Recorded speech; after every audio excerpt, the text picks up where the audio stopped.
हिंदू धर्म में हम मानते हैं कि ब्रह्मचर्य का मतलब त्याग करना होता है, और आप अक्सर कहते हैं इसका संबंध त्याग से नहीं है, ये बिना त्याग के कुछ पाना है। तो सद्गुरु, वहाँ अंदर जबरदस्त ऊर्जा है। मैं जैसे ही अंदर गया, वहाँ सभी ब्रह्मचारी जप कर रहे थे। उनके जप में कुछ खास है। ये आपको ठीक यहाँ पर छूता है। ये एक तरह से ऊर्जा देता है। और मैं कहना चाहता हूँ कि अंदर स्त्री पुरुष दोनों हैं। ऐसा नहीं है, वे सन्यासियों की तरह नहीं है जहाँ महिलाएं अलग मठ में होती हैं और पुरुष सन्यासी अलग मठ में। यहाँ तो सब लोग यही हैं। तो ब्रह्मचारी क्या होता है? उदाहरण के लिए, कोई माउंट एवरेस्ट पर चढ़ाई करना चाहता है, ठीक है? वो सालों तैयारी करता है, शायद पूरी जिंदगी तैयारी करता है। फिर वो बहुत कठोर मौसम में जाता है, जीवन का हर सुख छोड़ते हुए। सुविधाएं, परिवार, समाज, हर उस चीज का त्याग करता है जिसे आम लोग आमतौर पर पाना चाहते हैं, सिर्फ पहाड़ पर चढ़ने के लिए। पर क्या आपको वाकई लगता है कि ये त्याग है, या वो अपने जीवन में ऐसी संभावना को सच कर रहा है जिसकी आप कभी कल्पना भी नहीं कर सकते? यही ब्रह्मचर्य है। ब्रह्मचर्य शब्द का मतलब है ब्रह्मन मतलब परम, चर्य मतलब मार्ग। वे परम के मार्ग पर हैं, या दूसरे शब्दों में वे छोटी चीजों से संतुष्ट होने को तैयार नहीं है। तो हर वो व्यक्ति जिसने अपने जीवन में कुछ सार्थक रचा है, उसने स्वाभाविक रूप से उन मामूली सुखों का त्याग किया है जो दूसरों के पास है। जब आप फिल्म बना रहे होते हैं, शायद आप ठीक से खाते या सोते नहीं होंगे।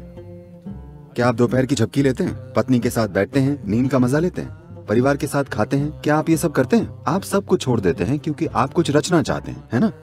क्या ये हर उस आदमी या औरत के लिए सच नहीं है जिसने अपने जीवन में कुछ सार्थक किया है? यही बात ब्रह्मचर्य के साथ है। वे परम सत्य के मार्ग पर हैं। इसके कारण उनका ध्यान उन चीजों पर नहीं जाता जिन्हें लोग कीमती समझते हैं। तो परम क्या है? देखिए, यहाँ अगर आप आसपास देखें कि मिट्टी और पत्थर हैं, पेड़ पौधे हैं, ये सृष्टि है। अगर आप इसे यहाँ देखें तो इसी मिट्टी से ये पेड़ निकला है। अभी इसमें फूल नहीं है, पर इसमें बहुत सुंदर और खुशबूदार फूल आते हैं। इसी मिट्टी से आम का पेड़ निकलेगा और आम देगा। इसी मिट्टी से आप बने हैं और फिल्म बना रहे हैं। इसी मिट्टी से मैं बना हूँ और मैं गुरु हूँ। तो यहाँ कुछ ऐसा है जो इस मिट्टी को पेड़, फल, फिल्म मेकर, गुरु और अरबों दूसरी चीजों में बदल सकता है। क्या आप जानना नहीं चाहते कि वो क्या है? क्या आप इसका अनुभव नहीं करना चाहते? और अगर ये स्वर्ग में कहीं होता तो मुझे कोई मतलब नहीं होता, मगर जब आप एक केला खाते हैं तो वो केला आपके अंदर इंसान बन जाता है।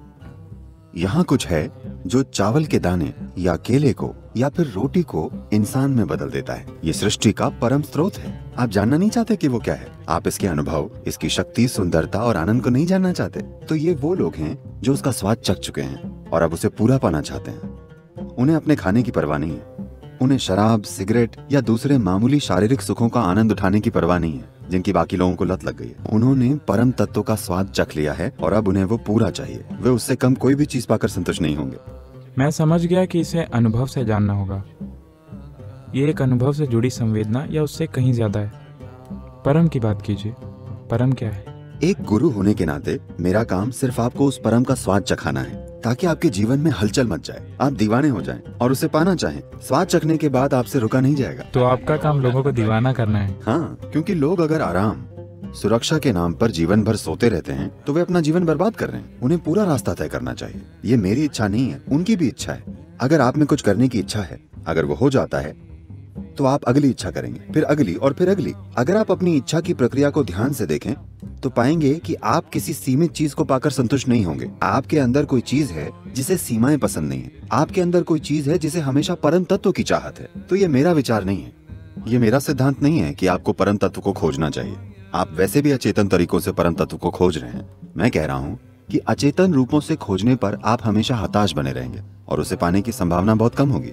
आप जो खोजना चाहते हैं उसे सचेतन और फोकस्ड तरीके से खोजना बेहतर है। तो ब्रह्मचारी ऐसे लोग हैं, वे भी वही खोज रहे हैं जो आप खोज रहे हैं, मगर वे 100% चेतन होकर खोज रहे हैं।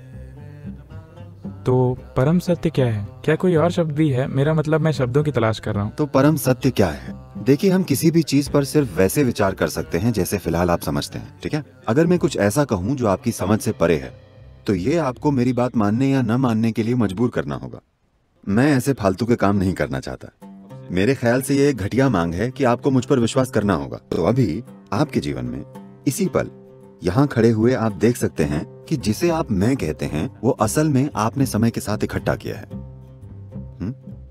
आपके मन की बात करें तो ये छापों का एक बड़ा ढेर है, आपके शरीर की बात करें तो ये भोजन का एक ढेर है। तो आपने इसे इकट्ठा किया है।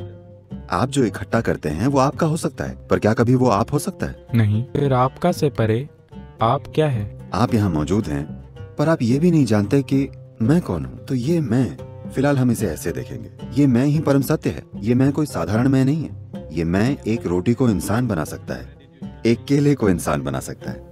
ये कोई साधारण चीज नहीं है। ये मैं जो एक केले को इंसान बना सकता है, इसी ने इस ब्रह्मांड को भी बनाया है। ये कोई अलग मैं नहीं है। तो चुनाव सिर्फ ये है, या तो आप यहाँ सृष्टि के एक अंश के रूप में रहें, या आप खुद सृष्टा के रूप में मौजूद हो सकते हैं। फिलहाल यही परम सत्य है। परम इससे ज्यादा है, पर अभी यही परम है।